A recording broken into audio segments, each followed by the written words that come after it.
Duitsland se verdeling na die Tweede Wêreldoorlog was nie net 'n geografiese skering nie, dit was 'n strategiese skaakskuif.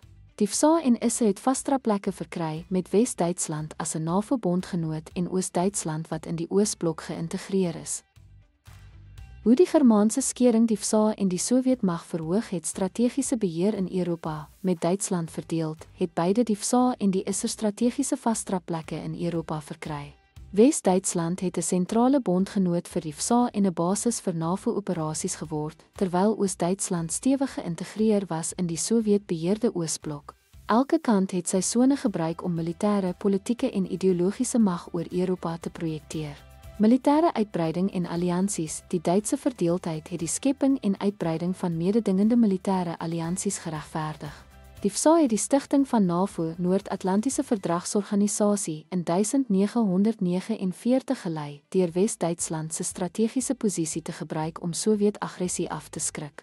Op sy beurt het die ISE in 1955 met die Warskau-pakt gereageer en mag in die ooste gekonsolideer. Duitsland het die frontlinie van die Koue Oorlog se militêre strategie geword. Ekonomiese invloed, die FSA het sy wêreldwye ekonomiese leierskap versterk deur die implementering van die Marshallplan, wat miljarde in die heropbou van Wes-Europa, insluitend Wes-Duitsland, gestort het. Dit het nie net Europa se ekonomie laat herleef nie, maar ook lojaliteit teenoor die FSA verdiep. Die Sowjetunie het beheer oor Oos-Duitse nywerhede geneem en sy sone gebruik om die sosialistiese ekonomieë van Oos-Europa te ondersteun, wat sy invloed in die streek versterk het. Ideologiese bevordering, die Duitse skering het 'n duidelike ideologiese slagveld geskep. Wes-Duitsland het 'n vertoonvenster vir demokrasie, verbruikerswese en kapitalisme geword, wat deur die FSA as 'n model vir die vrye wêreld bevorder is.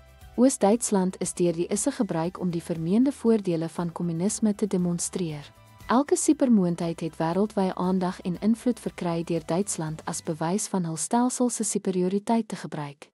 Globale leierskap en verduiwering, met ander Europese moondhede wat na die oorlog verswak is, het die Duitse divisie die FSA en die ISE die geleentheid gegee om die magsvakuum te vul.